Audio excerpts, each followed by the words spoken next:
আসসালামু আলাইকুম। কেমন আছেন সবাই? আশা করি সবাই ভালো আছেন এবং সুস্থ আছেন। আমাদের চ্যানেলে নতুন দর্শক যারা আছেন, তারা এখনই আমাদের চ্যানেলটাকে সাবস্ক্রাইব করে পাশে থাকা বেল আইকনে ক্লিক করে দিতে ভুলবেন না। আর আপনার কেমন ধরনের গল্প শুনতে চান, সেটা কমেন্ট বক্সে জানাতে ভুলবেন না কিন্তু। ধন্যবাদ সবাইকে।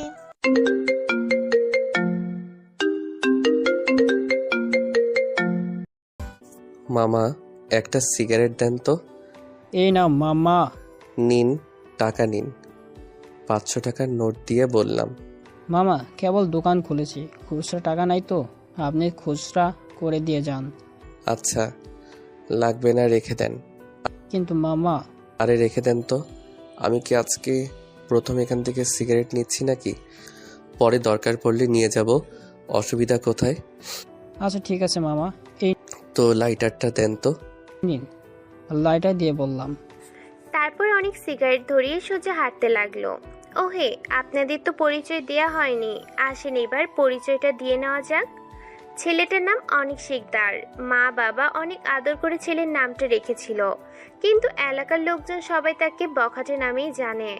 মারামারি, খুন খারাপি, রাহজানি এসব যেন তার হাতের ময়লা। মারামারি, খুন খারাপি করতে তার একটু দ্বিধাবোধ লাগে না। অনেক এবার ইন্টার সেকেন্ড ইয়ারে পড়ছে। টানা 3 বছর হলে একই ক্লাসে পড়ে আছে, কোনো উন্নতি নেই। সে বছরে 365 দিনের মধ্যে হাতে গোনা 6 থেকে 7 দিন কলেজে যায়। আজ কিভাবে যেন অনেক কলেজের দিকে যেতে লাগলো, কিন্তু তার ঘাড়ে কোনো ব্যাগ নেই, হাতে কোনো খাতা নেই, পকেটে কোনো কলম পর্যন্ত নেই। শুধু হাতে সিগারেট নিয়ে টানতে টানতে কলেজের ভিতরে যাচ্ছে। কলেজে প্রিন্সিপাল তাকে কিছু বলার সাহস পায় না, কারণ প্রিন্সিপাল তাকে অনেক ভয় পায়। একদিন তার একটা ক্লাস টিচার তাকে ক্লাসের মধ্যে কান ধরে দাঁড়িয়ে থাকতে বলেছিল, কিন্তু সে উল্টো সেই ক্লাস টিচারকে পুরো ক্লাসে কান ধরে দাঁড় করিয়ে রেখেছিল। ভাবা যায়? যাই হোক, বাদ দেই সেসব কথা, গল্পে ফিরে আসা যাক। অনেক কলেজের ভিতরে ঢুকে তার বন্ধুদের কাছে গেল। তার বন্ধুদের কাছে গিয়ে বলল, কিরে, তোরা কেমন আছিস সবাই? আমরা তো অনেক ভালো আছি, কিন্তু তোর কোনো খোঁজ খবর নেই। সারাদিন কোথায় থাকিস কিছু তো বুঝি না। আমাদের সাথে কি তোর দেখা করতে ইচ্ছে হয় না? আর বলিস না, কলেজে আসতে মন চায় না। তো কি করতে মন চায় শুনি? আচ্ছা বাদ দে তো এসব। আজ কলেজে অনেক নতুন নতুন স্টুডেন্ট দেখছি, ব্যাপার কি? সে কি, তুই কিছু জানিস না? আজ তো বছরের প্রথম ক্লাস হবে নতুনদের। ও তাই বলি, নতুন নতুন স্টুডেন্ট কলেজে কি করছে? তুই তো কলেজে আসিস না, জানবি কি করে? আচ্ছা চল তো একটু কলেজটা ঘুরে দেখি।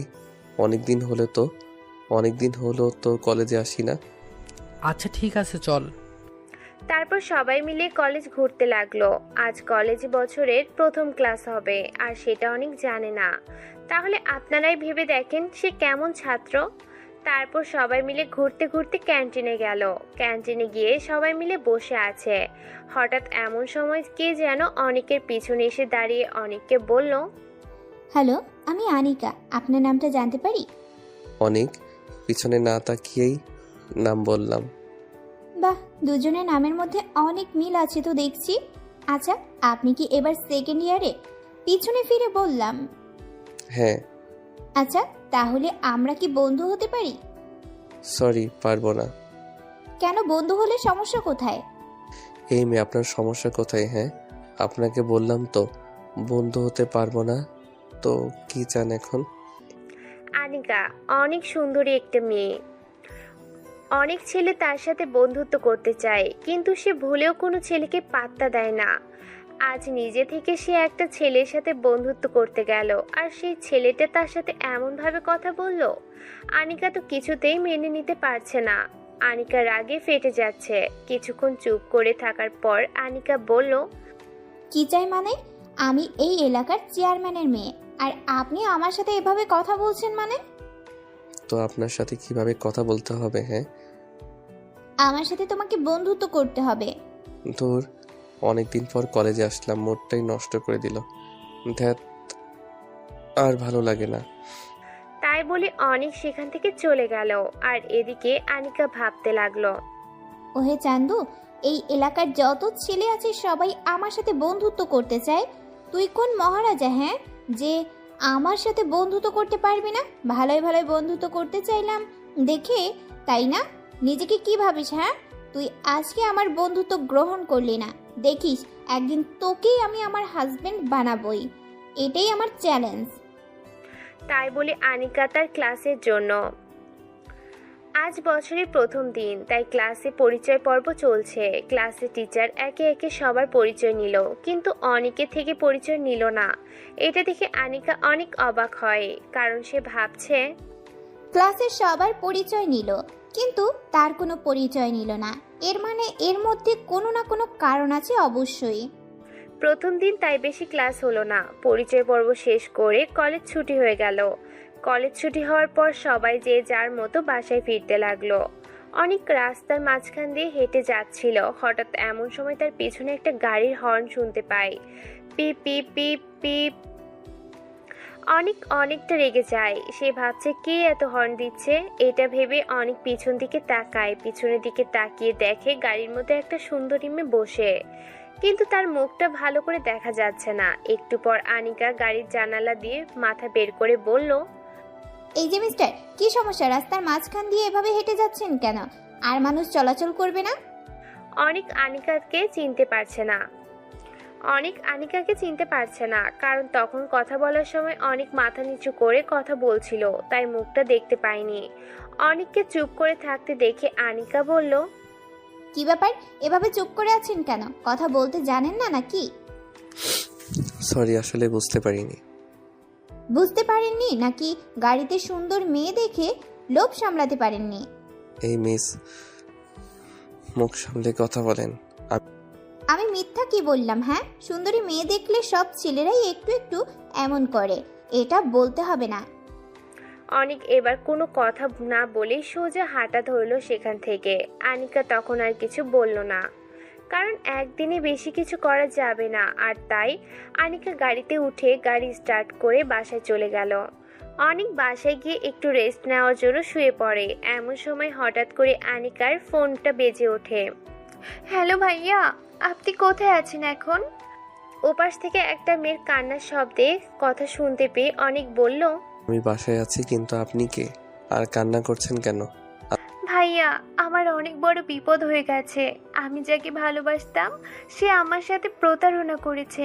আমাকে মিষ্টি মিষ্টি কথা বলে একটা নিস্তব্ধ বাড়িতে ডেকে নিয়ে গিয়েছিল।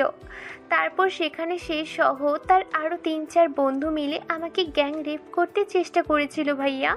কিন্তু আমি অনেক চেষ্টা করে সেখান থেকে পালিয়ে এসেছি। ওরা আমাকে খুঁজতেছে ভাইয়া। যদি ওরা আমাকে পায় তাহলে খুন করেই ফেলবে আমাকে। এখন আপনি আমাকে বাঁচাতে পারেন ভাইয়া। আচ্ছা, আপনি এখন কোথায় আছেন? এই তো 3 রাস্তার মোড়ে আছি। আচ্ছা, আপনি তাহলে একটা কাজ করেন, ওইখানে পশ্চিমে রাস্তা ধরে একটু সামনে গিয়ে বামে একটা বাড়ি পড়বে। সেই বাড়িতে গিয়ে আমার নাম বলবেন, তাহলে আপনাকে সেখানে আশ্রয় দেওয়া হবে। আর আমি এখনই আসতেছি। ঠিক আছে ভাইয়া। তাই বলে অনেক ফোনটা রেখে তাড়াতাড়ি করে বেরিয়ে পড়ে গাড়ি নিয়ে। তারপর অনেক মেয়েটাকে নিয়ে সোজা সেই ছেলেদের কাছে যায়।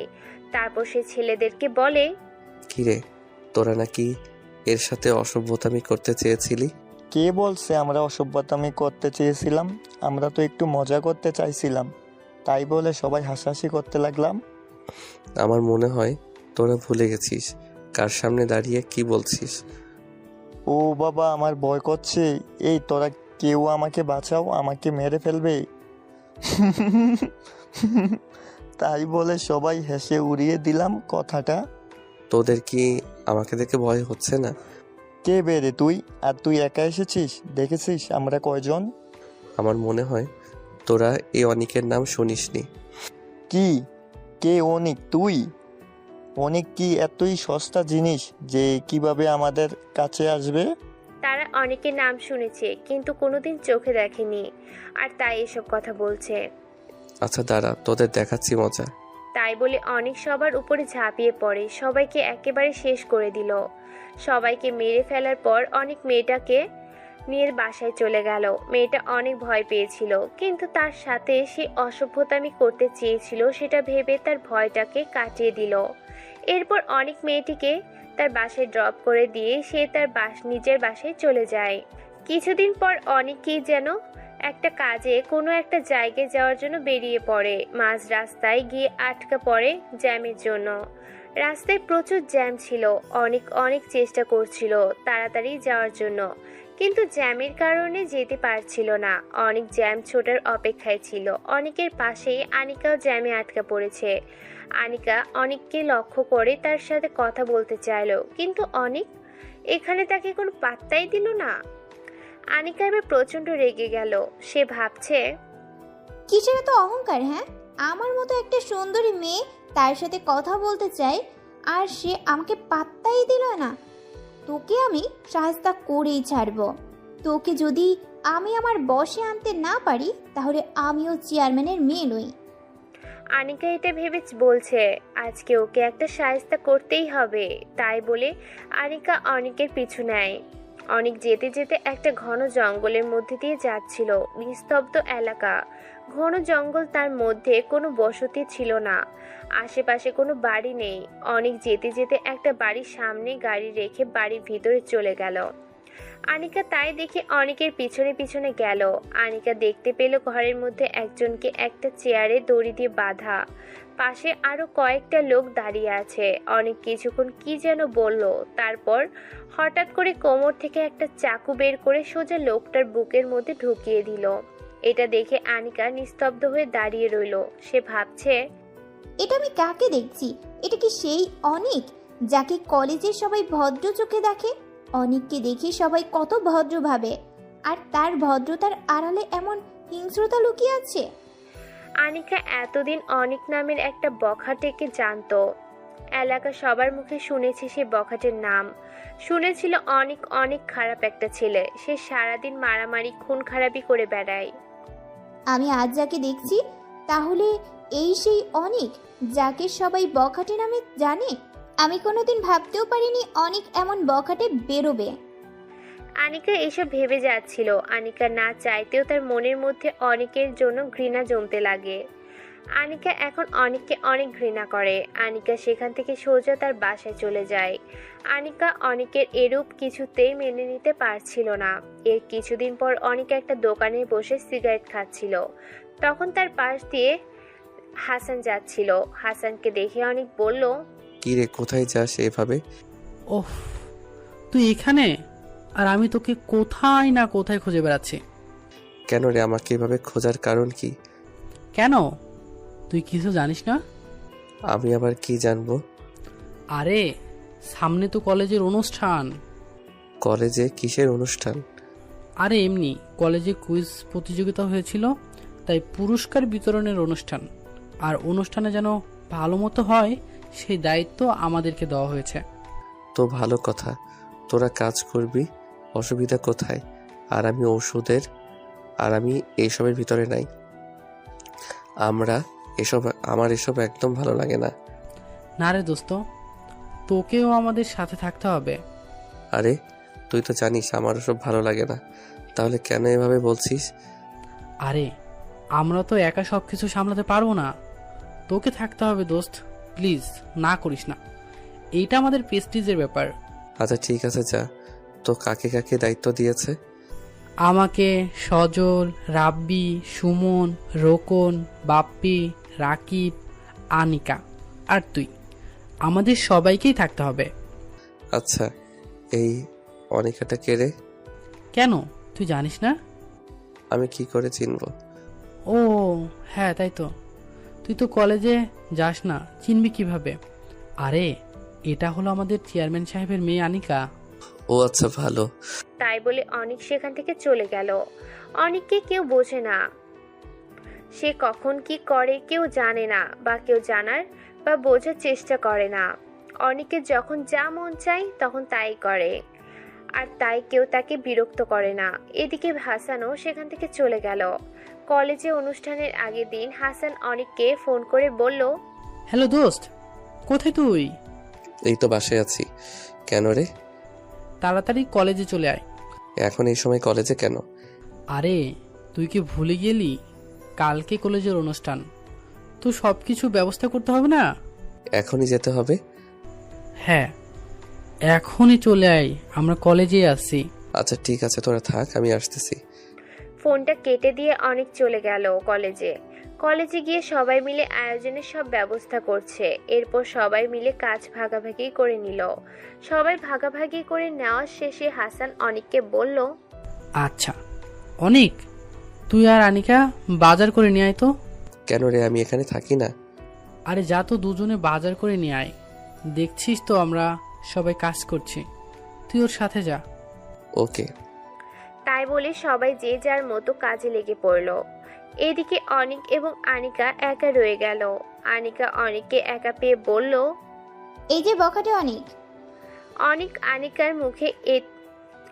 আনিকার মুখে তার এই নাম শুনে একটু অবাক হয়ে যায়, কারণ কলেজে কেউ তার এই নাম জানে না। কলেজে সবাই তাকে অনেক ভালো জানে। আনিকার মুখে এমন কথা শুনে অনিক তাকে বলল, এই যে মিস, আমি বখাটে না। কে বখাটে আর কে বখাটে না সেটা আমার খুব ভালো করেই জানা আছে। আপনি খুনি একটা, আমি সব জানি। আপনি কথায় কথায় মানুষ খুন করেন। অনিক আনিকার মুখে এমন কথা শুনে নিস্তব্ধ হয়ে দাঁড়িয়ে আছে। আনিকা তাই রেখে আবার বলল, আমি কোনো বখাটের সাথে বাজার করতে যেতে পারবো না। পারবেন না কেন? আমি যে আপনার সাথে যাব, কে জানে আপনি আমাকে খুন করবেন না বা কিডন্যাপ করে নিয়ে যাবেন না। যদি আমাকে মেরে ফেলেন তখন আমি কি করব? আর তাই আমি একটা খুনির সাথে বাজারে যেতে পারবো না। আনিকা ভয়ে ভয়ে কথাগুলো বলে সেখান থেকে চলে গেল। এদিকে অনেকের মনের কোনো পরিবর্তন নেই, সে যেমন ছিল তেমনই রয়ে গেল, কারণ তাকে রোজই বখাটে নাম শুনতে হয়, আজকের প্রথম না। আর তাই সে আনিকার কথায় কিছু মনে করেনি। এদিকে অনেকের উপর যেহেতু বাজারের দায়িত্ব দেওয়া হয়েছে, তাই অনেক একাই বাজার করতে চলে গেল। অপরদিকে আনিকারও কোনো একটা কাজের জন্য বেরিয়ে পড়লো। আনিকা তার বাবার গাড়ি নিয়ে কাজে বেরিয়ে পড়লো। রাস্তায় যখন আনিকা জ্যামে আটকা পড়লো, তখন আনিকার কাছে একটা ছোট্ট মেয়ে এসে বলল, আপা ফুল নেবেন? ফুলগুলো কত করে পিস? 10 টাকা করে আপা। আচ্ছা তাহলে আমাকে 10টা ফুল দাও। এই নিন আপা। এই নাও টাকা। তাই বলে 500 টাকার নোট বের করে দিলাম। আপা আমার কাছে তো ভাঙতি নাই। আচ্ছা সমস্যা নেই, ওইটা তোমার কাছে রেখে দাও। ঠিক আছে আপা। তারপর মেয়েটি সেখান থেকে চলে যায়। এদিকে আনিকা সেখান থেকে চলে যায়। ঘটনাক্রমে মেয়েটি অনেকের কাছেও যায়। আনিকা সেটা লক্ষ্য করে অনেকের দিকে এগিয়ে গেল। তারপর আনিকা লক্ষ্য করলো অনেক মেয়েটিকে বলছে, কি অবস্থা রিয়া? এই তো ভাইয়া, খুব ভালো। তোমার কি অবস্থা? এই তো তোমাদের দোয়ায় আছি। আচ্ছা সবাইকে ডেকে নিয়ে আসো, খেতে যাব। আচ্ছা ঠিক আছে ভাইয়া, একটু অপেক্ষা করো। আচ্ছা। তারপর মেয়েটিকে সব ছেলে মেয়েদের ডেকে নিয়ে আসলো, যারা রাস্তায় ফুল বিক্রি করে। এটা দেখে তো আনিকা পুরো অবাক হয়ে যায়। আনিকা অবাক হয়ে দাঁড়িয়ে সব কিছু দেখছে। এরপর অনেক তাদেরকে নিয়ে একটা রেস্টুরেন্টে ঢুকলো আর সবাইকে পেট পুরে ইচ্ছা মতো খাওয়ালো। অনেক নিজেও পেট পুরে খেয়ে নিল। এরপর অনেক তাদের সাথে অনেকক্ষণ গল্প করলো। অনেক তাদের সাথে অনেকক্ষণ গল্প করার পর তাদেরকে কিছু টাকা দিয়ে সেখান থেকে চলে গেল। সেটা দেখে তো আনিকা আরো অনেক বেশি অবাক হয়ে যায়। এটা সে কাকে দেখছে? এটা কি সেই অনিক যে বখাটে? এটা কি সেই অনিক যে কথায় কথায় মানুষ মেরে ফেলে? আনিকার মাথায় সব প্রশ্ন ঘোরাফেরা করছে। এরপর আনিকা চিন্তা করলো ওই বাচ্চাগুলোকে ধরে অনেকের পরিচয় জানতে হবে। এরপর আনিকা অনেককে চলে যেতে দেখে ভাবলো এবার বাচ্চাগুলোকে ধরে তার পরিচয় জানতে হবে। কথা মতো আনিকা ওই বাচ্চাগুলোর মধ্যে একটা মেয়েকে ডেকে বলল, এই বাবু শোনো। জি আপা বলেন। ওই ছেলেটা কে যে তোমাদের খাবার খাওয়ালো আবার টাকা দিল? ও ওইটা তো আমাদের অনেক ভাইয়া। ওই যে বস্তিটা দেখছেন, আমরা সবাই ওখানেই থাকি। অনেক ভাইয়া প্রায় প্রতিদিনই আমাদের কাছে আসে। অনেক ভাইয়া আমাদের খাবার কিনে দেয়, অনেক রকম খেলনা কিনে দেয় জানেন। অনেক ভাইয়া আমাদের পড়াশোনা করার জন্য একটা স্কুলের ব্যবস্থা করে দিয়েছে। আমরা সবাই সেখানেই পড়াশোনা করতে পারি। খুব ভালো তো। হ্যাঁ আপা, অনেক ভালো। কিন্তু ভাইয়াটার না অনেক কষ্ট জানেন। তার আবার কিসের কষ্ট? আপা, ভাইয়ার মা বাবা তাকে বাড়ি থেকে বের করে দিয়েছে। ভাইয়া মাঝে মাঝে অনেক কান্না করে। ভাইয়ার যখন কষ্ট হয় তখন আমাদেরও অনেক কষ্ট হয়। আমি প্রায় প্রতিদিনই চুপি চুপি দেখি ভাইয়ার কান্না করা। পিচ্চি মেয়েটার মুখে অনেকের এমন কথা শুনে কখন যে আনিকার চোখ দিয়ে পানি ঝরে পড়লো সেটা সে বুঝতেও পারেনি। আনিকার অনেকের প্রতি এক অজানা ভালো লাগা কাজ করতে শুরু করে তখন থেকে। আনিকা কেমন যেন মায়ায় বন্দী হয়ে যাচ্ছে আস্তে আস্তে। এরপর আনিকা সেখান থেকে চলে যায়। অনুষ্ঠানের দিন খুব সকালে আনিকা তাড়াতাড়ি করে কলেজে চলে আসে। আনিকা কলেজে এসে অনেকের জন্য অপেক্ষা করছে।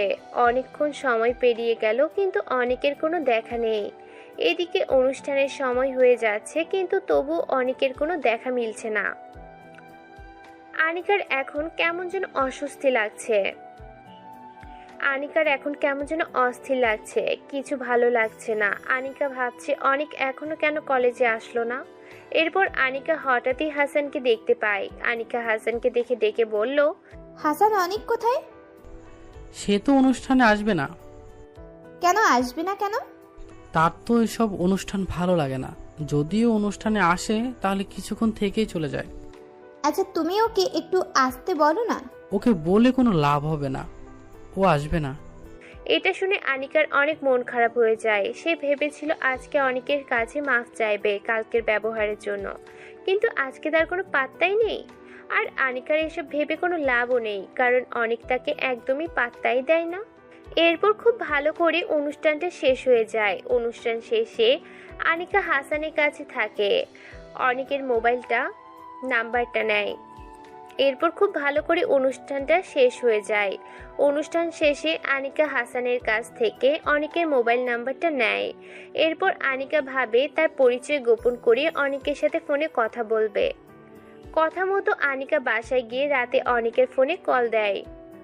অনেক তার ফোনে আননোন নাম্বার দেখে একটু অবাক হয়ে যায়। তারপর সে ফোনটা রিসিভ করে অনেক বলতে লাগলো, হ্যালো, কে বলছেন? আমি তোমার স্বপ্নের রানী বলছি। কেমন আছো আমার স্বপ্নের রাজকুমারটা? ওই কে আপনি? আর এসব কি ফালতু কথা বলছেন? আমি ফালতু কথা বলছি না গো, আমি তোমার রানী বলছি। তুমি আমাকে চিনতে পারছো না? সরি, আমি আপনাকে চিনতে পারছি না। আপনার পরিচয়টা দেন, না হলে আমি ফোনটা রাখলাম। আরে সত্যি বলছি, আমি তোমার রাজকুমারী। কেন আমাকে চিনতে পারছো না তুমি? শোনেন, আমার ফাইজলামো করার সময় নেই। যদি কিছু বলার থাকে সরাসরি বলে ফেলেন, আর না হলে ফোনটা রেখে দিলাম। আরে আরে, এত রাগ করো কেন? রাগলে কিন্তু তোমায় একটুও ভালো দেখায় না। ছেলেদের রাগ করা মানায় না। উল্টো মেয়েরা রাগ করবে আর ছেলেরা মেয়েদের রাগ ভাঙাবে। এই মিস, শুনেন, আপনার ফালতু বকবক শোনার সময় আমার নেই। বাই, আর ফোন দিবেন না। হ্যালো অনিক, এই অনিক, হ্যালো। যা, ফোনটা কেটে দিয়েছে। আনিকা এবার বেশ রেগে গেল।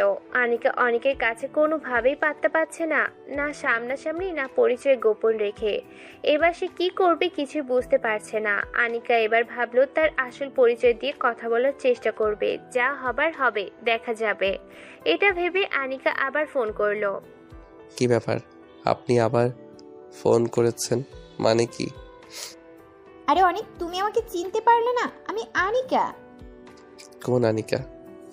তুমি কয়টা আনিকাকে চেনো? হ্যাঁ, সরি, ভালো করে পরিচয়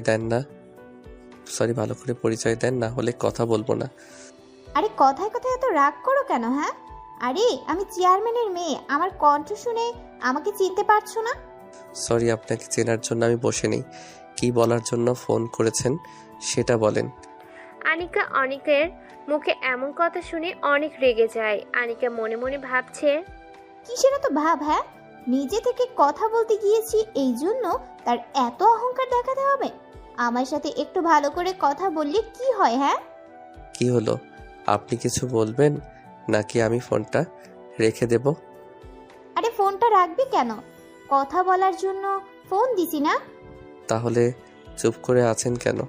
যা বলার তাড়াতাড়ি বলেন, আমার কাজ আছে। আচ্ছা, কালকে একটু কলেজে আসতে পারবে? না, কালকে একটু কাজ আছে, কাল কলেজে যেতে পারবো না।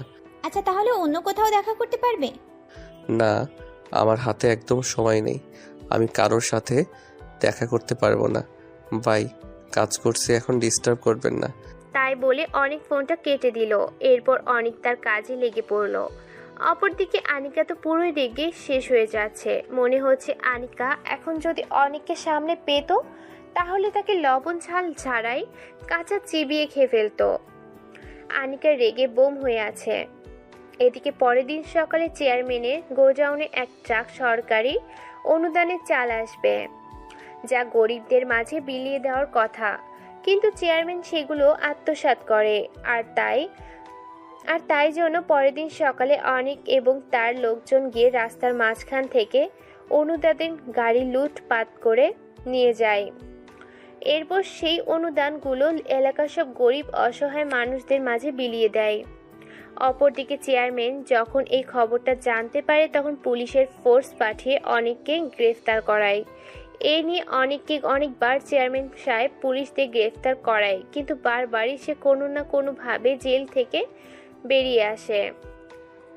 কিন্তু এইবার একটু জটিলভাবে অনেককে গ্রেফতার করায়। পুলিশ তাকে জেলখানায় নিয়ে গিয়ে ইচ্ছামতো মারতে শুরু করে। তার কাছে থেকে অনুদানের ট্রাক কোথায় রাখা হয়েছে সেটা জানতে চায়, কিন্তু সে কিছুতেই বলে না। এদিকে অনেকক্ষণ পর চেয়ারম্যান থানায় এসে অনেকের কাছে গিয়ে বলল, কি রে, কেমন লাগছে মার খেতে? তোর লজ্জা করে না বারবার আমার সাথে এভাবে পাঙ্গা নিতে? আর কতবার জেলে আসতে চাস? আমিও তো বলি চেয়ারম্যান সাহেব, আর কত আমাকে এইসব পুলিশ দিয়ে গ্রেফতার করাবেন? সেই তো কিছুক্ষণ পর চলে যাব। অনেক ভালোই বলছি, আমাদের অনুদানের চালের ট্রাক কোথায় রেখেছিস বলে দে, না হলে কিন্তু তুই আজকে জেলখানার মধ্যে শেষ হয়ে যাবি। আমিও দেখতে চাই কেমন আমাকে এই 4 দেয়ালের মধ্যে বন্দি রাখতে পারেন। ওই ওর ইচ্ছা মতো পিটান, যতক্ষণ পর্যন্ত অনুদানের ট্রাক কোথায় রেখেছে না বলবে ততক্ষণ মারতেই থাকবেন। যদি মরে যায় সেই ব্যবস্থা আমি দেখব। ঠিক আছে চেয়ারম্যান সাহেব, আপনাকে সেটা চিন্তা করতে হবে না। আপনি এখন যান, আমি দেখছি ব্যাপারটা। তারপর চেয়ারম্যান সাহেব থানা থেকে চলে গেল। এদিকে পুলিশ ইন্সপেক্টর অনেককে মারতে শুরু করলো আবারও। অনেককে অনেকক্ষণ ধরে মেরে যাচ্ছিল, কিন্তু অনেকের মুখ থেকে একটা কথা বের করতে পারেনি। চালের ট্রাক কোথায় রেখেছে কেউ জানে না। অনেক যে চালগুলো গরিব অসহায় মানুষদের মাঝে বিতরণ করে দিয়েছে সেটা কেউ জানে না। কিছুক্ষণ পর হঠাৎ করে থানার সামনে অনেকগুলো গাড়ির সাউন্ড। ইন্সপেক্টর দেখার জন্য জেলখানার ভেতর থেকে বাইরে বের হতে দেখে কমিশনার সাহেব থানার ভিতরে ঢুকছে। কমিশনারকে দেখে ইন্সপেক্টর স্যালুট করলো। আরে রাখো তোমার স্যালুট, অনেক কোথায়? স্যার, সে তো ভেতরে আছে। ওকে অনেক মারছে, কিন্তু ওর মুখ থেকে কোনো শব্দ বের করতে পারলাম না। কি, তুমি ওকে মেরেছো? তুমি কার পারমিশনে ওকে গ্রেপ্তার করে এনেছো? হ্যাঁ, গ্রেপ্তার করেছো তো করেছো, আবার মেরেছো? তোমার সাহস হলো কিভাবে আমার পারমিশন ছাড়া এসব কাজ করতে? চেয়ারম্যান সাহেব তো তার নামে মামলা করেছে, আমি কি করবো? আর সে তো একটা বখাটে। কিন্তু স্যার, আপনি তার হয়ে কিছুই বুঝলাম না। তোমাকে এত কথা কে বুঝতে বলেছে? হ্যাঁ, তাড়াতাড়ি ওকে জেলখানা থেকে বের করো। আর এই নাও তোমার ট্রান্সফার পেপার, তোমাকে রংপুরে ট্রান্সফার করা হলো। আমার অপরাধটা কি? তুমি অনেককে গ্রেপ্তার করে গেছো, এটাই তোমার অপরাধ। তোমাকে নতুন ভেবে এখানে পোস্টিং দিয়েছিলাম, কিন্তু আমি ভাবতেও পারিনি তুমি এমন একটা কাজ করবে। তুমি তাড়াতাড়ি ওকে হাজত থেকে বের করে আনো। ঠিক আছে স্যার। দারোগা সাহেব, ওকে বের করে নিয়ে আসেন। দারোগাকে উদ্দেশ্য করে বললাম। জি স্যার, আনছি। এরপর অনেককে হাজত থেকে বের করে আনা হলো।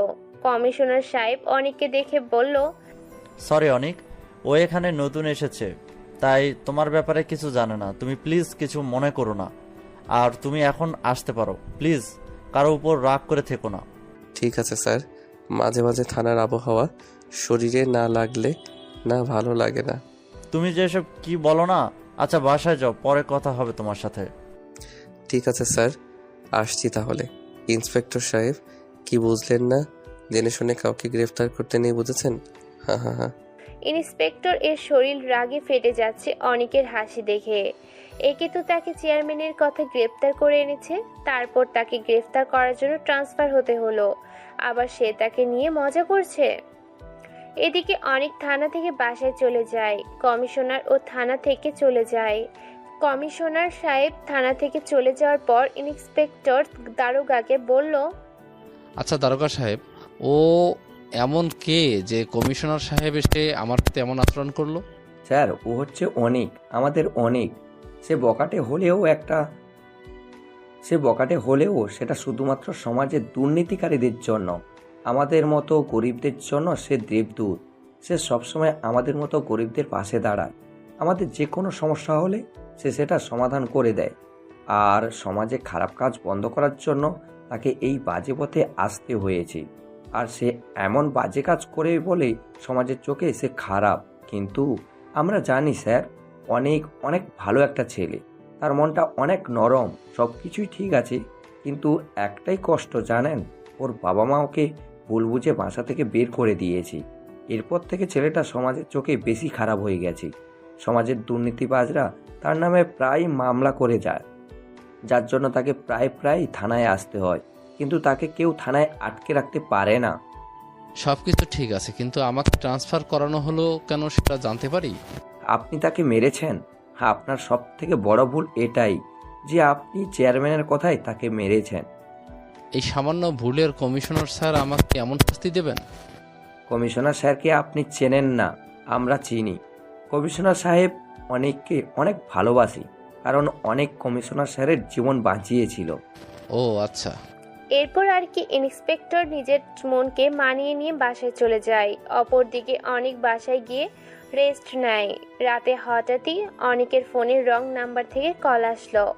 অনেক ফোনটা রিসিভ করতেই ওপাশ থেকে কান্নার আওয়াজ ভেসে আসলো। কান্না করছি। কি ব্যাপার, কে আপনি?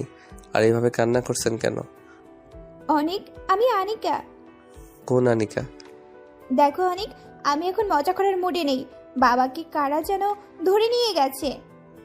আপনার বাবাকে কেউ ধরে নিয়ে গেছে মানে? আরে তুমি আমাকে এখনো চিনতে পারলে না? আমি চেয়ারম্যানের মেয়ে। বাবাকে একটু আগে কিছু গুন্ডারা এসে তুলে নিয়ে গেছে। আমরা এখন কি করব কিছুই বুঝতে পারছি না। তুমি একটা কিছু করো প্লিজ অনেক, প্লিজ তুমি একটা কিছু করো। আচ্ছা ঠিক আছে, তুমি কোনো চিন্তা করো না, আমি দেখছি ব্যাপারটা। তাই বলে ফোনটা রেখে দেয়। এরপর অনেক বেরিয়ে পড়ে চেয়ারম্যানকে খুঁজতে। অনেক সব জায়গায় খুঁজতে লাগলো, কিন্তু কোথাও পাচ্ছিল না। অনেক খোঁজাখুঁজির পর সে জানতে পারে চেয়ারম্যানকে একটা গোডাউনে আটকে রাখা হয়েছে। তারপর অনেক সেখানে গিয়ে দেখলো কিছু ছেলে পেলে চেয়ারম্যান সাহেবকে বেঁধে রেখেছে। অনেক তাদের কাছে গিয়ে বলল, কি রে, তোরা চেয়ারম্যান সাহেবকে ধরে এনেছিস কেন? ভাই, এটা আমাদের নিজেদের প্রবলেম, প্লিজ আপনি এর ভিতরে আইসেন না। আমি এর ভিতরে আসবো না মানে? তোরা তাকে কেন ধরে এনেছিস সেটা বল। ভাই, সে আমাদের এলাকায় ঠিকভাবে চলতে দেয় না, আমাদের ব্যবসায় হাত দিয়েছে। তোরা খারাপ কাজ করিস তো তোদের বাধা দেবে না? ভাই প্লিজ আপনি এখান থেকে যান, না হলে কিন্তু আমরা আপনাকেও যে সম্মানটা দিচ্ছি সে সম্মানটাও পাবেন না। কি করবি তোরা? আরে এত কথা বলার কি আছে, মেরে দেই না ওকে। পাশে থেকে একটা ছেলে হাতে রড নিয়ে বলল, কে বললো এই কথা? সাহস থাকলে সামনে আয়। তুই কে রে যে তোকে ভয় পেতে হবে? তারপর সেখানে মারামারি শুরু হয়ে যায়। অনেক এসব ব্যাপারে প্রফেশনাল, তাই সে সবাইকে মেরে সেখান থেকে চেয়ারম্যান সাহেবকে উদ্ধার করে নিয়ে আসে।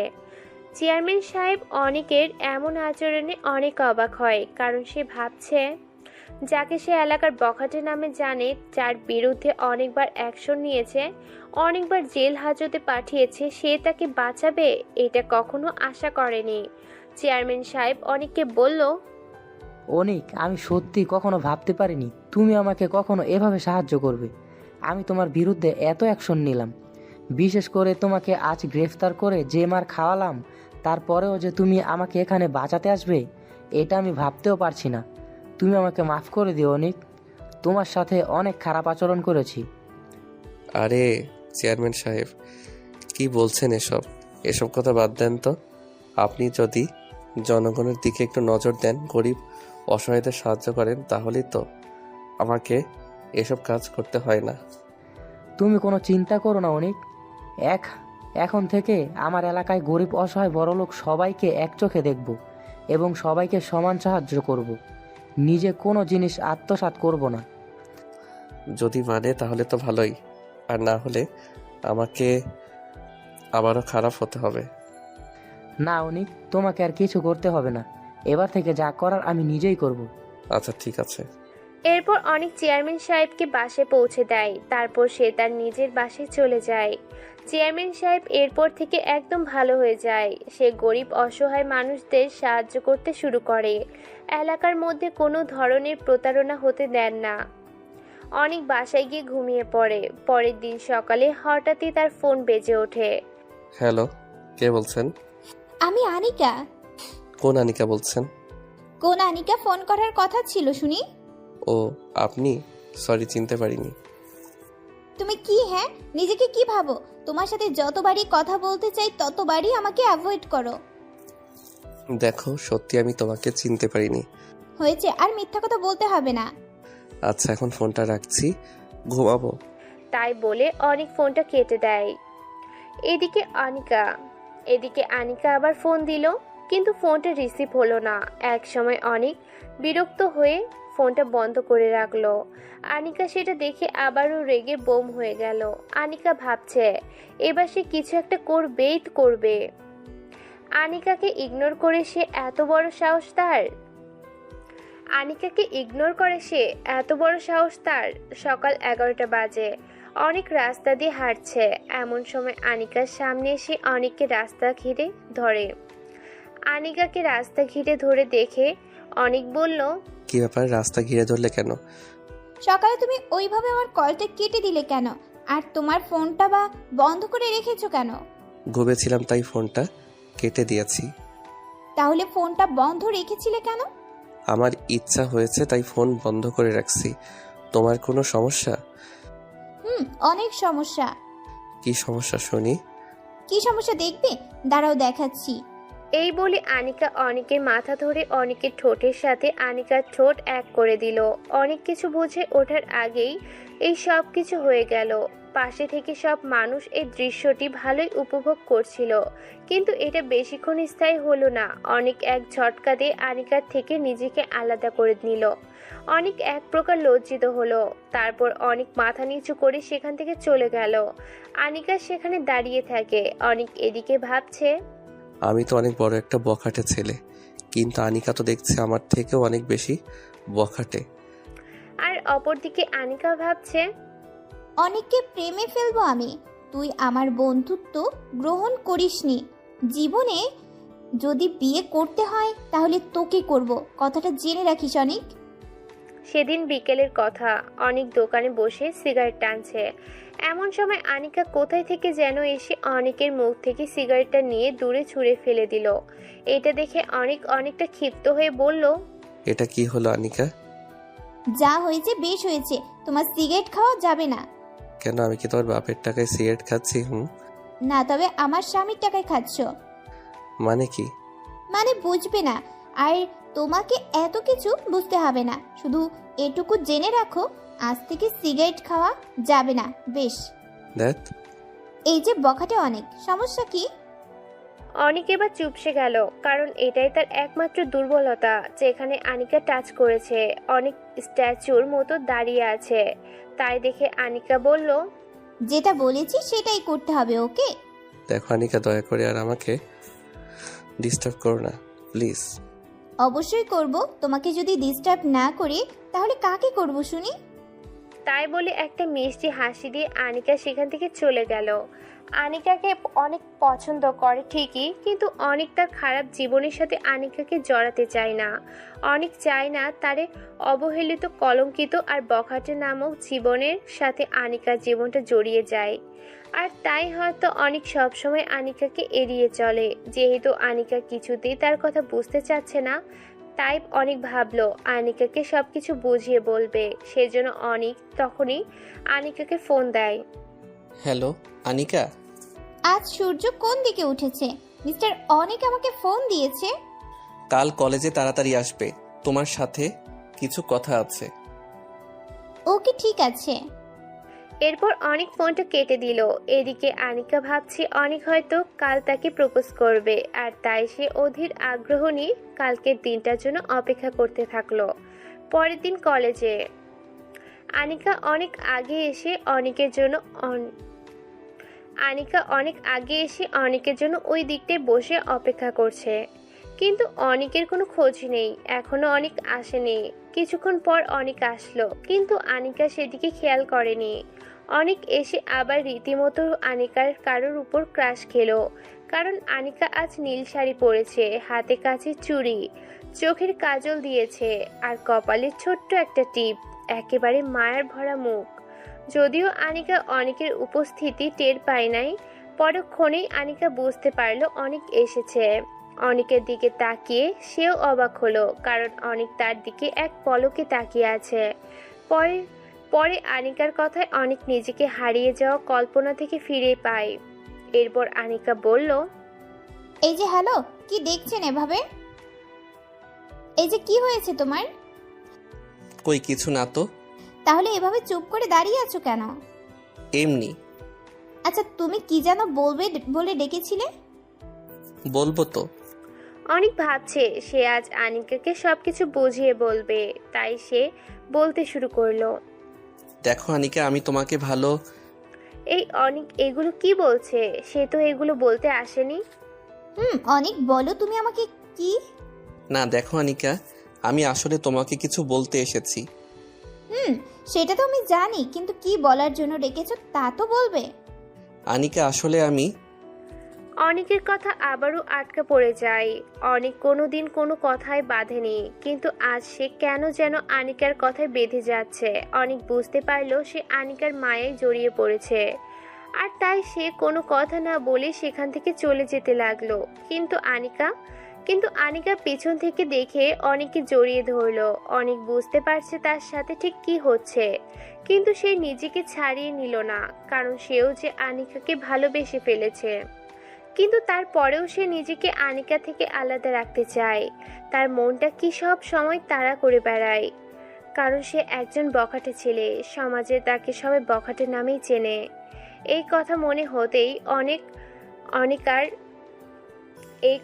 হতেই অনেক আনিকার থেকে নিজেকে ছাড়িয়ে নিল, আর সে আনিকাকে কিছু একটা বলতে যাবে, ঠিক তখনই কোথায় থেকে যেন কিছু পোলাপান নিশে অনেককে বলছে, কি রে, সেদিন তো আমার অনুপস্থিতিতে আমার লোকজনের সাথে খুব মারামারি করলি, আজ দেখি তোর কত দম। শোনো, এখন আমি মারামারি করার মুডে নাই, প্লিজ এখন ডিস্টার্ব করিস না। কেন রে, আমাদেরকে দেখে ভয় পেয়ে গেলি? তাই বলে সবাই হেসে উঠলাম। তোর মনে হয় সেদিনের কথা মনে নেই? তোর মুখে যে কাটা দাগটা এখনো কাঁচা আছে, এত তাড়াতাড়ি আমার মায়ের কথা ভুলে গেলি? না, আমি কিছুই বলিনি, আর তাই আজকে সব কিছুর প্রতিশোধ নিতে এসেছি। তার মানে আজকে তোরা প্রস্তুত হয়ে এসেছিস? আজকে তোকে খালাস করে তারপরে আমরা এখান থেকে যাব। আচ্ছা তাহলে আই দেখি কেমন পারিস। তারপর গুন্ডাদের সাথে অনেকের মারামারি শুরু হয়ে গেল। অনেক মারামারিতে খুব এক্সপার্ট, তাই মারামারিটা বেশ জমে উঠেছে। অনেক সবাইকে মেরে প্রায় কাহিল করে দিয়েছে। অনেক সামনে থেকে একটা ছেলেকে মারতে হঠাৎ করে একজন পিছন থেকে এসে অনেকের পিঠে চাকু ঢুকিয়ে দিল। পিছন থেকে ছুরি মারলি? সাহস থাকলে সামনে থেকে মার দেখি। তাই বলে ছেলেটাকে টেনে সামনে নিয়ে এসে পিঠ থেকে চাকুটা বের করে সেটা দিয়ে ছেলেটা শেষ করে দিল। এরপর সে চাকু দিয়ে আরো 2-3 জনকে শেষ করল। এটা দেখে বাকি সবাই ভয়ে পালিয়ে গেল। সবাই চলে যাওয়ার পর অনেক তার পিঠে হাত দিয়ে মাটিতে বসে গেল। অনেকের পিঠ দিয়ে অঝরে রক্ত ঝরতে লাগলো। এটা দেখে আনিকা চিৎকার করে কান্না করতে লাগলো। ওই তুমি কান্না করছো কেন? তাড়াতাড়ি গাড়িটা বের করো, হাসপাতালে যেতে হবে। তুমি কেন এসব মারামারি করো? এসব মারামারি না করলে কি তোমার হয় না? দেখো, আজ যদি তোমার কিছু একটা হয়ে যেত, তাহলে আমি কাকে নিয়ে স্বপ্ন দেখতাম? তুমি এসব কথা এখন বন্ধ করবে? তাড়াতাড়ি গাড়িটা বের করো, এসব আমার নিত্যদিনের খেলা। গাড়ি তো বের করবই, কিন্তু তার আগে বলো তুমি এসব কাজ ছেড়ে দিবে। এই জন্যই আমার মেয়েদের একদম পছন্দ না। এদিকে আমি মারা যাচ্ছি, ওদিকে তার বকবক শেষ হচ্ছে না। থাকো তুমি, তোমার গাড়ি আনতে হবে না, আমি একাই চলে যাচ্ছি। তাই বলে অনিক তার শার্টটা খুলে পিঠে পেঁচিয়ে নিয়ে হাঁটতে শুরু করলো। এদিকে আনিকা শুধু কেঁদেই যাচ্ছে। অনিকে হেঁটে যাও দেখে আনিকা দৌড়ে গিয়ে গাড়ি স্টার্ট করলো। তারপর অনিকের কাছে গিয়ে অনিককে গাড়িতে উঠিয়ে হাসপাতালে নিয়ে গেল। এরপর অনিককে নার্সটা ধরে তাড়াতাড়ি করে অপারেশন থিয়েটারে নিয়ে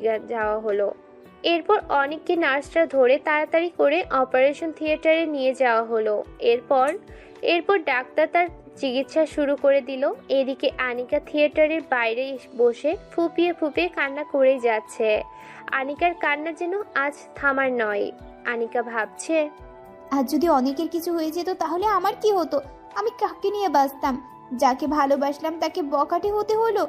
কেন আমার সাথে এমন হয়? আমি তো চেয়েছিলাম একটা সাধারণ ছেলেকে ভালোবাসতে, যে সব কিছু ভুলে শুধু আমার দুষ্টু মিষ্টি আবদারগুলো পূরণ করবে আর আমাকে তার পৃথিবী ভেবে সব থেকে বেশি ভালোবাসবে। আমার ভালোবাসায় কি কোনো কমতি আছে? কেন অনেক বাজে কাজে নিয়োজিত? অনেক একবার সুস্থ হয়ে উঠুক, আমি ওর কাছ থেকে সব জেনে ছাড়বো কেন বকাটে হয়েছে। ওর বকাটে হওয়ার পিছনের কারণটা না জানা অবধি আমার শান্তি নেই। শুধু শুধু আমার চোখের জল ঝরছে, আর কিছুই ভালো লাগছে না। ডাক্তার চেক করে কখন থিয়েটার থেকে বেরোবে? আনিকা বসে বসে কান্না করছে আর এসব ভেবে যাচ্ছে। এদিকে ডাক্তার অনেকক্ষণ চিকিৎসা করার পর থিয়েটার থেকে বেরিয়ে আসলো। ডাক্তারকে থিয়েটার থেকে বের হতে দেখে আনিকা দৌড়ে গেল ডাক্তারের কাছে। ডাক্তার, এখন অনেকের কি অবস্থা? ও এখন কেমন আছে? ও সুস্থ আছে তো? আরে তো ঘাবড়াবেন না, রোগী এখন বিপদমুক্ত। আমার যা করা দরকার আমি করেছি, এখন শুধু কিছুদিন বেড রেস্ট নিতে হবে। Thank you doctor, thank you so much. Most welcome. আমি কি এখন ভিতরে যেতে পারি? হ্যাঁ অবশ্যই। ঠিক আছে ডাক্তার। তাই বলে আনিকা অনেকের কাছে চলে গেল। আনিকা ভিতরে গিয়ে দেখলো অনেক বেডের উপর শুয়ে আছে। পাশে নার্স স্যালাইন পরিবর্তন করে দিচ্ছে। আনিকা অনেকের কাছে গিয়ে বসলো। তারপর অনেকের হাত ধরে বলল, এখন কেমন লাগছে অনেক? মোটামুটি ভালো। আনিকা মনে মনে যা ভেবেছিল সেসব অনেককে বলতে চাইলো, কিন্তু আবার পরক্ষণে ভাবলো এটাই তো হাসপাতাল, এখানে এইসব কথা বলা যাবে না। আর তাই আনিকা সেসব কথা বলল না। এদিকে নার্স স্যালাইন পরিবর্তন করে কেবিন থেকে বেরিয়ে যেতে লাগলো। এমন সময় আনিকা নার্সকে বলল, নার্স, অনেককে কবে বাসা নিয়ে যাওয়া যাবে? এখন তো উনি সেভ আছেন, তাই চাইলে কাল সকালেই নিয়ে যেতে পারবেন। ধন্যবাদ আপনাকে। তাই বলে নার্স কেবিন থেকে বেরিয়ে গেল। এদিকে আনিকা অনেকের সেবা করা শুরু করে দিল। সারা দিন ধরে আনিকা হাসপাতালে বসে অনেকের যখন যেটা প্রয়োজন হচ্ছে সেটা করে দিচ্ছে। অনেককে কি ওষুধ খাওয়ানো, আবার খাওয়ানো সব কিছু, অনেককে কি ওষুধ খাওয়ানো, খাবার খাওয়ানো সব কিছু নিজেই করছে। এরপর দেখতে দেখতে রাত হয়ে যায়। তখন অনেক আনিকাকে বলল, আনিকা, অনেক রাত হয়ে গেল, তুমি বাসায় যাও। তোমাকে এখানে রেখে আমি বাসায় যাব? হ্যাঁ বাসায় যাও, আঙ্কেল বাসায় অনেক চিন্তা করবে। কিন্তু তোমাকে একা রেখে আমি কিভাবে বাসায় যাব? আরে আমার কোনো সমস্যা হবে না, আর কোনো সমস্যা হলে নার্সরা তো আছেই, সো তোমাকে কোনো চিন্তা করতে হবে না, তুমি বাসায় যাও। আচ্ছা ঠিক আছে।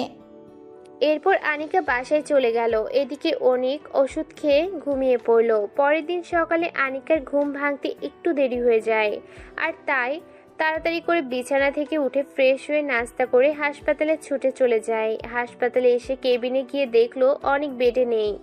আনিকা তো অনেক চিন্তিত হয়ে গেল।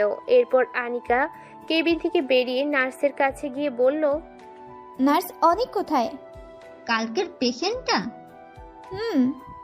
উনি তো সকাল সকাল চলে গেছে। আপনার কি, হ্যাঁ, আপনাদের কমন সেন্স নাই? এভাবে একটা রোগীকে হুট করেই একা একা চলে যেতে দিলেন? আমরা কি করব? আমরা তো আর জোর করে রোগীকে আটকে রাখতে পারবো না। তাই বলে ক্ষিপ্ত হয়ে আনিকা হাসপাতাল থেকে বেরিয়ে গেল। আনিকা অনেকের বাসার ঠিকানা জানে না, তাই বাসায় যেতে পারছে না। সে এখন কি করবে বুঝতে পারছে না। আনিকা বাসায় এসে অনেককে একটা কল দিল। হ্যালো অনেক, এটা কি হলো বলো তো? কোনটা কি হলো? তুমি কাউকে কিছু না জানিয়ে হাসপাতাল থেকে বাসায় চলে গেলে মানে? এখন আমি সুস্থ আছি তো হাসপাতালে থেকে কি করব? হাসপাতালে থেকে কি করবে মানে? ডাক্তার তোমাকে বেড রেস্ট নিতে বলেছে, তুমি হুট করে এভাবে হাসপাতাল থেকে চলে যাবে? আমার জন্য একটু অপেক্ষা করতে পারলে না? তোমার জন্য কেন অপেক্ষা করব? আমার জন্য অপেক্ষা করবে না তো কার জন্য অপেক্ষা করবে? আমি কারোর জন্যই অপেক্ষা করব না। কেন অপেক্ষা করবে না কেন? আমার ইচ্ছা, তাই অপেক্ষা করব। তোমার কোনো সমস্যা? হ্যাঁ, অনেক সমস্যা। তাহলে তুমি তোমার সমস্যাগুলো নিয়ে বসে থাকো, আমার কি? অন্তর, তুমি আমার সাথে এভাবে হেয়ালি করে কথা বলছো কেন? তাহলে কিভাবে কথা বলবো বলো? আমার সাথে একটু ভালো করেও তো কথা বলতে পারো নাকি? না, আমি ভালো করে কথা বলতে পারি না। তুমি না একটা রসকসহীন মানুষ। হ্যাঁ, আমি রসহীন মানুষ, তাতে কার কি? উফ, তোমার খোঁজ খবর নেওয়ার জন্য ফোন করলাম আর তোমার সাথে ঝগড়া করছি। ধুর, এসব ভালো লাগে না। আমার খোঁজ খবর কে নিতে বলেছে? অনেক। আচ্ছা হইছে, এখন বলো কেন ফোন করেছো? সকালে এভাবে হাসপাতাল থেকে চলে গেলে নাস্তা করছো? হ্যাঁ, নাস্তা করছি। ঔষধগুলো ঠিকমতো খেয়েছো? হ্যাঁ, খেয়েছি। আচ্ছা অনেক, কাল কি বলার জন্য আমাকে ডেকেছিলে বললে না তো? ওই তো আমি তোমাকে বলতে চেয়েছিলাম, আমি তোমাকে। আবারও অনেক কথাই বেঁধে যাচ্ছে, অনেক কি বলতে চাচ্ছে আর কি বলছে কিছু বুঝতে পারছে না। অনেক আনিকাকে যে কথা বলার জন্য কালকে কলেজে ডেকেছিল সেটা সে কিছুতেই বলতে পারছে না। কি করে বলবে কিছুতেই বুঝতে পারছে না। বারবার কোথায় যেন বাঁধিয়ে যাচ্ছে অনেকের, আর তাই অনেক কলটা কেটে দিল। আনিকা কিছু বুঝতে পারছে না অনেকের মনে কি চলছে, অনেক কি বলতে চাচ্ছে, কি করতে চাচ্ছে, কোনোটাই মাথায় ঢুকছে না। আনিকা চুপ করে বসে রইল। অপরদিকে অনেক ভাবছে, যেই অনেক মানুষ খুন করতে ভয় পায় না, আজ সেই অনেক একটা মেয়েকে সামান্য কথা বলতে পারছে না। একটা মেয়ের কাছে কথা বলতে সবকিছু উল্টে পাল্টে যাচ্ছে। অনেক বুঝতে পারছে না তার জীবন ঠিক কি ঘটে চলছে।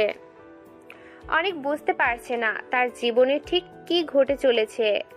অনেক সবকিছু ভেবে আবারও চিন্তা করলো আনিকাকে এবার ফোন করে সবকিছু বলে দিবে। অনেক চায় না যে তার সাথে আনিকার জীবনটা জড়িয়ে তার জীবনটাও নষ্ট করতে, কিন্তু পরক্ষণেই আবার আনিকার প্রতি মনটা আকৃষ্ট হয়ে ওঠে। যাই হোক, রাত প্রায় 11টা। অনেকের চোখে কোনো ঘুম নেই। এদিকে আনিকারও একই অবস্থা। অনেক ভাবছে এখন আনিকাকে ফোন করবে, কিন্তু হঠাৎই এমন সময় আনিকা কল করলো। তখন তুমি ওইভাবে কলটা কেটে দিলে কেন? না, এমনি। না, তুমি এমনিতেই কলটা কাটোনি। সত্যি করে বলো কি হয়েছে, আর কালকে কি বলার জন্য ডেকেছিলে সেটাও বলতে হবে। দেখো আনিকা, আমি একটা বখাটে ছেলে। তুমি তারপরেও কেন আমাকে ভালোবাসতে চাচ্ছ? কেন তুমি তোমার নিজের জীবনটা নষ্ট করতে চাচ্ছ? আমি তোমাকে কিছুই দিতে পারবো না, আমি তোমার কোনো আবদার পূরণ করতে পারবো না। আর কেনই বা তুমি আমার মতো অবহেলিত, কলঙ্কিত, বখাটে একটা ছেলেকে ভালোবাসবে? তোমার বাবার তো কোনো কিছুরই কমতি নেই, তারপরেও তুমি কেন আমার মতো বখাটে ছেলের পিছনে পড়ে আছো? তুমি আমার থেকে দূরে থাকো আনিকা, প্লিজ। এই কথা বলার জন্য তুমি কাল আমাকে ডেকেছিলে? হুম। তাহলে কাল বললে না কেন? আচ্ছা, তাহলে এবার আমার উত্তর শোনো। আমি দুনিয়ার কিছু চাই না, শুধুমাত্র তোমাকে চাই। আমি আমার বখাটে অনেককেই চাই। আমি আমার বখাটে অনেককে অনেক ভালোবাসি, আর আমি জানি আমার অনেকও আমাকে অনেক ভালোবাসে। কে বলেছে যে আমি তোমাকে ভালোবাসি? অনেক, সব কথা মুখে বলতে হয় না, আমিও কিছু বুঝি। এটা শুনে অনেক ফোনটা কেটে দিল। অনেক কিছুই ভালো লাগছে না। এদিকে আনিকা কান্না করছে। অনেক কি করবে কিছুই বুঝতে পারছে না। অনেক ভাবছে সে তার বাবা মার সাথে কথা বলবে, কিন্তু তার বাবা মার সাথে সে কিভাবে কথা বলবে? তার মা বাবা তো অনেকদিন আগেই তাকে বাড়ি থেকে বের করে দিয়েছে। অনেকের মাথায় কিছু আসছে না। অনেকে একটা সিগারেট ধরিয়ে টানতে লাগলো, কিন্তু কিছুক্ষণ পর ঘুমের ওষুধ খেয়ে ঘুমিয়ে পড়ল। কিন্তু আনিকার তো চোখে ঘুম নেই, সে শুধু কান্না করেই যাচ্ছে। আনিকার বাবা তার কান্নার আওয়াজ শুনে তার কাছে গেল। কি হয়েছে রে মা? আমাকে বল, কি হয়েছে? বাবা, অনেক। কি করেছে অনিক? তোর সাথে কি কোনো খারাপ ব্যবহার করেছে? না বাবা, আমি অনেককে ভালোবাসি, কিন্তু ও আমাকে দূরে ঠেলে দিচ্ছে। ও, এই ব্যাপার। আচ্ছা, আমি অনিকের সাথে কথা বলবো এই ব্যাপারে। সত্যি বাবা? 3 সত্যি। আই লাভ ইউ বাবা। আচ্ছা এখন ঘুমিয়ে পড়। আনিকার বাবা এটা বলে চলে গেলেন। আনিকার বাবা চিন্তায় পড়ে গেলেন। অনেক এক কথার মানুষ, সে কি শুনবে তার কথা? চিন্তা এবার ঘুম হারাম হয়ে গেল তার। পরের দিন সকালে অনেক চা খাচ্ছে চায়ের দোকানে বসে। এমন সময় আনিকার বাবার আগমন। অনেক এদিকে শোনো একটু। জি আঙ্কেল, কিছু বলবেন? কিছু বলার ছিল। জি আঙ্কেল, বলেন কি কথা? অনেক তোমার কাছে একটা জিনিস চাইবো, দেবে? আরে আঙ্কেল, কি বলেন এগুলো? আমার মতো একটা বখাটে কি দিতে পারে আপনাকে? তারপরে বলেন কি দিতে পারি আপনাকে। অনেক, আমি আনিকার জন্য তোমাকে ভিক্ষা চাই, প্লিজ না করো না। তুমি না করলে মেয়েটা আমার শেষ হয়ে যাবে, সে নিজেকে শেষ করে ফেলবে। আঙ্কেল, আনিকা আমার অতীতের সম্পর্কে তো কিছুই জানে না। আঙ্কেল, আমি আনিকাকে ঠকাতে চাই না, আর তাই আমি আনিকার থেকে দূরে থাকার চেষ্টা করছি। আর সত্য কখনো চাপা থাকে না। আনিকা কোনো না কোনো দিন ঠিকই জানবে আমার অতীতের ব্যাপারে, কিন্তু সেদিন কি আনিকা ভালোবাসবে আমাকে? কি অনেক, তোমার কাছে হাত জোর করছি বাবা। করছেন আঙ্কেল? ছোটদের সামনে কখনো এমন করতে নেই। আমি আনিকাকে সব বুঝিয়ে বলবো, আপনি চিন্তা কইরেন না। এরপর তারা আরো কিছুক্ষণ কথা বলে। এরপর আনিকার বাবা সেখান থেকে চলে যায়। অনেক আনিকাকে ফোন করে বিকালে নদীর পাড়ে আসতে বলে। এরপর অনেক সেখান থেকে চলে যায়। বিকেল 5টা। অনেক নদীর পাড়ে বসে কি যেন ভাবছে। গভীর চিন্তায় নিমগ্ন অনেক। এমন সময় অনেকের কাঁধে কার যেন হাতের স্পর্শ অনুভব করলো। পিছনে তাকিয়ে দেখে আনিকা। মেয়েটার চোখ দুটো লাল হয়ে আছে। অনেক কান্না করেছে হয়তো রাতে। অনেক মনে মনে অনেক ব্যথিত হলো।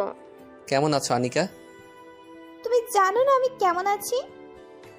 আনিকা, আমি অনেক দুঃখিত তোমাকে কষ্ট দেওয়ার জন্য, কিন্তু আনিকা, আমার কাছে ছাড়া কোনো উপায় জানা ছিল না। আনিকা, তুমি আমার ব্যাপারে অনেক কিছুই জানো না, যেগুলো জানলে হয়তো আমার প্রতি যে ভালোবাসা তোমার জন্মেছে সেটা মুহূর্তের মধ্যেই ঘৃণায় পরিণত হয়ে যাবে। কি বলতে চাও তুমি অনেক? এরপর অনেক বলতে শুরু করলো। আনিকা, আমার একটা অতীত আছে। সেই অতীতের অনেকের সাথে এখনকার অনেকের কোনো সম্পর্ক নেই। সে অনেক ছিল সবার ভালোবাসার, আর এই অনেক হলো সবার ঘৃণার। সেই অনেক ছিল বাবা মায়ের অনেক আদরের সন্তান, আর এই অনেক হলো মা বাবার সব থেকে ঘৃণার অনেক।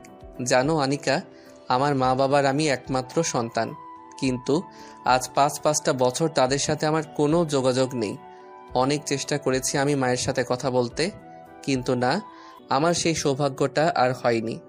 অনেক চেষ্টা করেছিলাম বাবার মুখে সেই ভালোবাসার ডাকের নামটা শুনতে, কিন্তু পারিনি আমি। অনেক কাছে আর তার কথা আটকে যাচ্ছে। কিছুক্ষণ পর অনেক আবার বলতে শুরু করলো। জানো আনিকা, আমি যখন অনার্সে পড়ি তখন একটা মেয়ের সাথে পরিচিত হয় আমাদের পরিচয়টা ছিল অনেক কাকতালীয়। মেয়েটার নাম ছিল আফরোজা মিলি। আমাদের পরিচয় হয় একদিন রাতে। সেদিন রাতে খুব বৃষ্টি হচ্ছে, আর আমি আমার নানুর বাসা থেকে বাইকে চড়ে বাসায় আসছি। এমন সময় একটা মেয়ে হাত নাড়িয়ে আমাকে দাঁড়াতে বলল। কি ব্যাপার, এভাবে দাঁড় করালেন কেন? এই ঝুম বৃষ্টিতে কেউ কি এমনিতেই কাউকে দাঁড় করায়? হ্যাঁ, তাও তো ঠিক। তো আমি আপনাকে কিভাবে সাহায্য করতে পারি? আমাকে একটু সামনে এই জায়গাটায় নামিয়ে দিবেন প্লিজ। জি, আমিও ওই দিকে যাচ্ছি, উঠুন। ধন্যবাদ। আমি তাকে নিয়ে চলতে লাগলাম। কেউ কোনো কথা বলছি না। এমন সময় মেয়েটা আমাকে জিজ্ঞেস করলো, আচ্ছা, আপনার নামটা কি জানতে পারি? আমার নাম অনিক। আপনার? আমার নাম আফরোজা। তো কোথা থেকে আসছেন আপনি? এই তো নানুর বাসায় থেকে। আপনি? আমি একটু আন্টির বাসায় গেছিলাম, কিন্তু ফিরতে দেরি হয়ে গেল। এমন সময় বিজলি অনেক জোরে গর্জে উঠল, আর আফরোজা আমাকে জড়িয়ে ধরে। আমি চমকে উঠলাম, কিন্তু মনের মাঝে এক অজানা ভালো লাগা কাজ করছিল। এখনো সেই অনুভূতি আমি অনুভব করি। তবে আমি খেয়াল করলাম আফরোজা এখনো আমাকে জড়িয়ে ধরে আছে। কিছুক্ষণ পর আফরোজার বাসার সামনে পৌঁছালাম। এখনো আফরোজা আমাকে জড়িয়ে ধরে আছে। তাই দেখে আমি ওকে বললাম, জি, এবার তো একটু ছাড়ুন। ও সরি। আফরোজা কিছুটা লজ্জা নিয়ে নেমে গেল। তারপর আমি বাসায় চলে গেলাম। কিন্তু আমার কেন যেন খুব ভালো লাগছিল। মনে হচ্ছিল আমার মনের মানুষকে আমি খুঁজে পেয়েছি। তবে পরের দিন এসব মন থেকে মুছে ফেললাম। কিন্তু হঠাৎ একদিন আমি কোথায় যেন যাচ্ছিলাম, এমন সময় লক্ষ্য করলাম আফরোজা রাস্তার পাশে দাঁড়িয়ে আছে। আমি ওকে দেখে নিজে থেকেই ওর কাছে গেলাম। কেমন আছেন আফরোজা? জি, কে আপনি? আসলে মাথায় হেলমেট থাকায় আফরোজা সেদিন আমাকে খেয়াল করেনি। এরপর আমি বললাম, ওই যে সেদিন বাইক, বৃষ্টি। আমার এমন কথা শুনে আফরোজা বুঝতে পেরে গেল আমি অনিক। সাথে সাথে মেয়েটা লজ্জায় লাল হয়ে গেল। সেদিনের অনুভূতিটা কিন্তু আজও ভুলতে পারিনি। আমার প্রথম অনুভূতি। কিছুক্ষণ দুজনে নীরবতা পালনের পর আমি নীরবতা ভেঙে বললাম, তো কোথায় যাচ্ছেন? এই তো একটু কলেজ যাব। চলুন, আমি ওই দিকেই যাব। ধন্যবাদ, আমি অন্য কোনো গাড়িতে যেতে পারবো। আরে চলুন তো। এরপর অনেক জোর করি, তখন সে বাইকে ওঠে। তারপর আফরোজার সাথে গল্প করতে করতে যেতে লাগলাম। তো আপনি কোন ইয়ারে পড়েন? অনার্স প্রথম বর্ষ। আপনি? আমিও। আচ্ছা, আপনার কি কোনো বয়ফ্রেন্ড আছে নাকি? না। গুড। আমি মনে মনে বেশ খুশি হলাম। এই তো আপনার কলেজ চলে এসেছে। এরপর আফরোজা আমাকে ধন্যবাদ দিয়ে চলে গেল। আমি সেই প্রথম দিনেই আফরোজার প্রেমে পড়ে যাই। আমি ইচ্ছা করেই প্রতিদিন ওর বাসার সামনে দিয়ে যেতাম, শুধু ওকে একটিবার দেখার জন্য। আর মাঝে মাঝে ওকে কলেজেও দিয়ে আসতাম। ও যেতে চাইতো না, কিন্তু আমি জোর করে নিয়ে যেতাম। এইভাবেই ওর সাথে আমার পরিচয়। ভালো বন্ধুত্ব হয়ে যায়।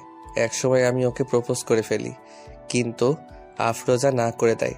তারপর থেকে আমি আর আফরোজার সাথে তেমন দেখা করতাম না। সে হয়তো চাইতো আমি তাকে আরেকটিবার বলি, আফরোজা, আমি তোমাকে অনেক ভালোবাসি। তোমার সাথে আমার বাকিটা জীবন কাটাতে চাই। তুমি কি আমার আপন হবে? কিন্তু আমি আর আফরোজাকে এসব কথা বলি না। এভাবেই কেটে গেল আরও 5 দিন। এমনই একদিন সকালে ঘুম থেকে উঠে দেখি আমার সামনে একটি মেয়ে বসে আছে। মেয়েটি পিছনে ঘুরে বসে আছে, তাই আমি ঠিক করে দেখতে পারছি না মেয়েটাকে। এরপর আমি মেয়েটিকে দেখে বললাম, এই কে আপনি? আমি কে তাই না? এটা বলেই আফরোজা আমার একটা কান ধরলো। আমি তারে এমন ব্যবহার দেখে অনেকটা অবাক হলাম। এরপর আফরোজা আবার বলল, এই কুত্তা, তুই আমার সাথে আর দেখা করিস না কেন? আমি তোমার কি হই যে আমি তোমার সাথে দেখা করব? কে হোস তাই না? চল আমার সাথে দেখাচ্ছি তুই কে হোস আমার। এরপর আফরোজা আমাকে টানতে টানতে বাহিরে নিয়ে আসলো আর আমার আম্মুকে বলল, আন্টি আমরা একটু আসছি। এই বলে আমাকে এক প্রকার টানতে টানতেই কোথায় যেন নিয়ে যাচ্ছে আফরোজা। কিছু দূর যাওয়ার পর আমি তো পুরাই অবাক। আরে এটা তো কাজী অফিস, এখানে আমরা কি করব? তোরা গেলেই বুঝতে পারবে কি করব। এরপর আফরোজা আমাকে ভিতরে নিয়ে যায় আর আমরা দুজনে বিয়ে করে ফেলি। তারপর বাসায় আসি। আফরোজাকে আমার মা বাবা খুব পছন্দ করত, তাই তারাও আমাদের বিয়েটা মেনে নিল। এরপর থেকে শুরু হয় আমাদের নতুন এক জীবন। খুব সুখে শান্তিতে চলছিল আমাদের সুখের সংসার, কিন্তু সবচেয়ে বেশি স্থায়ী হয় না, সেটা আমি হয়তো ভুলেই গিয়েছিলাম। বিয়ের 1 বছর পর আমরা কক্সবাজার ঘুরতে যাই। সেখানে গিয়ে আফরোজা বুঝতে পারে সে প্রেগনেন্ট। সে যখন আমাকে এটা বলে আমি তো খুশিতে আত্মহারা হয়ে যাই। আমি সাথে সাথেই মা বাবাকে ফোন করে খুশির খবরটা জানাই। মা বাবাও অনেক খুশি হয় এই খবরটা শুনে। কিন্তু সেদিন রাতে ঘটে যায় আমার জীবনের সবথেকে ভয়ঙ্কর ঘটনা। সেদিন রাত 8টার দিকে আফরোজার প্রচুর মাথা ব্যথা শুরু হয়। আমি তার জন্য ওষুধ আনতে যাই, কিন্তু ফিরে এসে দেখি আফরোজা রুমে নেই। আমি পাগলের মতো আফরোজাকে খুঁজতে লাগি, কিন্তু কোথাও আমি আমার আফরোজাকে খুঁজে পাচ্ছিলাম না। কি করব কিছুই বুঝতে পারছিলাম না। এমন সময় দেখি অনেক দূর থেকে কে যেন বাঁচাও বাঁচাও বলে চিৎকার দিতে লাগলো। আমার আর বুঝতে বাকি রইল না সেটা আফরোজা। আমি সেখানে দৌড়ে চলে যাই, কিন্তু ততক্ষণে ওরা আমার আফরোজাকে শেষ করে ফেলে। তারা সবাই মিলে আমার আফরোজাকে গ্যাং রেপ করে। আমি সেখানে যাওয়ার আগেই তারা আমার কলিজা আফরোজাকে দুনিয়া থেকে বিদায় করে দেয়। আনিকা, আমি সেদিন আমার আফরোজাকে বাঁচাতে পারিনি আনিকা। আমি কান্না করতে করতে আর কথাই বলতে পারছি না। আমার কলিজাটা অনেক চিৎকার করেছিল, ওদের কাছে হাত জোর করেছিল, কিন্তু তারা আমার কলিজার কোনো কথাই শোনেনি। তারা আর আফরোজাকে বাঁচতে দিল না। তাদের শত্রু ছিলাম আমি, কিন্তু তারা আমার আফরোজাকে মেরে ফেলল। আমি কান্নায় ভেঙে পড়ি। ওরা আমাকে মারতে পারত, কিন্তু অনিক আর কোনো কথা বলতে পারছে না, বুকটা ফেটে যাচ্ছে কান্নায়। এবার অনিকের কথাগুলো শুনে আনিকাও কেঁদে দিল। আনিকা তার কান্নাকে থামাতে পারছে না। কিছুক্ষণ পর অনিক আবার বলতে শুরু করলো, জানো আনিকা, আফরোজা অনেক অনেক ভালো ছিল।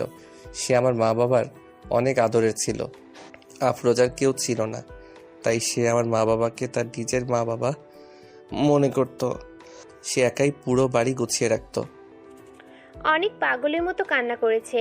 আনিকা কিছু না বুঝেই নিজের ওড়না দিয়ে অনেকের চোখের পানি মুছে দিল। আনিকা ভাবছে এত কষ্ট নিয়ে একটা মানুষ কিভাবে আছে। অনেক আবার স্বাভাবিক হয়ে বলতে শুরু করলো, তারপর আমি বাসায় চলে আসি। অনেক কিছু মনের মধ্যে বাসা বাঁধতে শুরু করে। বাসায় যাওয়ার পর কলিং বেল বাজাতেই মা মিষ্টির প্যাকেট নিয়ে আমার সামনে আসে, কিন্তু আফরোজাকে মা না দেখতে পেয়ে আমাকে জিজ্ঞেস করে, আফরোজা কোথায়? আনিকা, আমি তখন কোনো উত্তর দিতে পারিনি। আমি সেদিন বোবা হয়ে গিয়েছিলাম। আমি মা বাবাকে বলতে পারিনি মা আফরোজা আর নেই। আমি কিছু না বলেই বাসা থেকে বের হয়ে আসি। আমার মা বুঝতে পারে কিছু একটা হয়েছে। আমি পরে মাকে সব কিছু খুলে বলি। সেদিন আমার মা বাবা আমাকে বাসা থেকে বের করে দেয়, কারণ সব দোষ আমার ছিল। আমি ওদের শত্রু ছিলাম, কিন্তু ওরা আমাকে না মেরে আমার কলিজাকে মেরে ফেলেছে। তারপর থেকে আমি আর কোনো দিন বাসায় যাইনি। হয়ে গেছি একটা বখাটে ছেলে। সবার চোখে হয়ে যাই ক্রিমিনাল। আমি পরে তাদের সবাইকে খুন করি যারা আমার কলিজাকে মেরে ফেলেছে। তারপর আমাকে জেলেও যেতে হয়েছে। অনেক পাগলের মতো কান্না করছে, সাথে আনিকাও কাঁদছে। আনিকা বুঝতে পারছে না সে কি করবে। কিছুক্ষণ পর আনিকা সেখান থেকে চলে যায়। অনেক আনিকার চলে যাওয়া দেখে ভাবছে, আমি জানতাম আনিকা আমার অতীতের ঘটনা জানলে তুমিও আমাকে ঘৃণা করবে। আমার প্রতি তোমার যে ভালোবাসা, সে ভালোবাসাটা থাকবে না। দেখেছো আনিকা, আমি আজ সঠিক। তোমাকে বলেছিলাম আমাকে তুমি ভালোবাসতে পারো না, কারণ আমি অনেক খারাপ একটা ছেলে। আমার অতীতের ঘটনা শুনে সেই তো আমাকে একা করে চলে গেলে সবার মতো। অনেক আরো কিছুক্ষণ নদীর পাড়ে থেকে একটু মনটাকে হালকা করে বাসায় চলে যায়। পরের দিন সকালে আনিকা অনেককে কল করে। অনেক আনিকার নাম্বার থেকে কল আসা দেখে অনেকটা অবাক হয়ে যায়। এরপর অনেক কলটা রিসিভ করলো। অনেক কোথায় আছো? নদীর পাড়ে আসতে পারবে একটু প্লিজ? কেন? আরে আসো না অনেক, প্লিজ না করো না। আচ্ছা, আসতেছি। এরপর অনেক ফ্রেশ হয়ে চলে গেল নদীর পাড়ে। সেখানে গিয়ে দেখে একটা নীলপরি, মানে আনিকা নীল শাড়ি পরে আছে। অনেক পিছন থেকে কাশি দিল। ও এসেছো তুমি? হুম। অনেক একটা কথা বলতে পারি? হ্যাঁ বলো। অনেক, আমি কি তোমার আফরোজা হতে পারি? হতে পারি কি তোমার সুখ দুঃখের কষ্টের সাথী? আনিকা, তুমি জানো আমি একটা বখাটে, তারপরেও। অনেক কিছু বলার আগেই আনিকা একটা কিস করে দিল অনেকের ঠোঁটে। আমি এই বখাটেকেই চাই। এরপর অনেককে জড়িয়ে ধরে আনিকা বলল, প্লিজ অনেক, তুমি আমাকে ফিরিয়ে দিও না প্লিজ। আনিকা অনেক রিকোয়েস্ট করতে থাকে। অনেকের অজান্তেই তার হাত জোড়া আনিকাকে জড়িয়ে ধরে। কিছুক্ষণ পর আনিকা বলে, অনেক, আমি তোমাকে তোমার বাবা মায়ের কাছে ফিরিয়ে নিয়ে আসবো, প্রমিস। অনেক এটা শুনে অনেক খুশি হলো। অনেক ভাবছে কেউ একজন তো তাকে বুঝিয়েছে। এরপর আনিকাকে নিয়ে নতুন জীবন শুরু করে দেয় অনেক।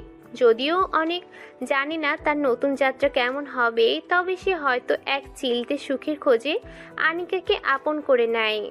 আচ্ছা, এই গল্পটা থেকে আমরা যা শিখতে পারলাম সেটা হচ্ছে আমাদের সমাজে এমন অনেক মানুষ আছে যাদের প্রতি এতটাই ভয়াবহ যেটা আমরা কল্পনাও করতে পারি না। সুতরাং মানুষকে অবহেলা না করে আপন করে নিন, মানুষকে ভালোবাসতে শিখুন, নিজে ভালো থাকুন, অন্যকে ভালো রাখুন। আসসালামু আলাইকুম। অসংখ্য ধন্যবাদ সবাইকে গল্পটা পুরোপুরি শোনার জন্য। আমাদের চ্যানেলে নতুন হয়ে থাকলে সাবস্ক্রাইব করবেন, গল্পটা যত বেশি পারবেন শেয়ার করবেন, আর লাইক কমেন্ট করে আপনার মূল্যবান মতামত জানাতে ভুলবেন না। ধন্যবাদ সবাইকে, ভালো থাকবেন, সুস্থ থাকবেন। আল্লাহ হাফেজ। Good night everyone.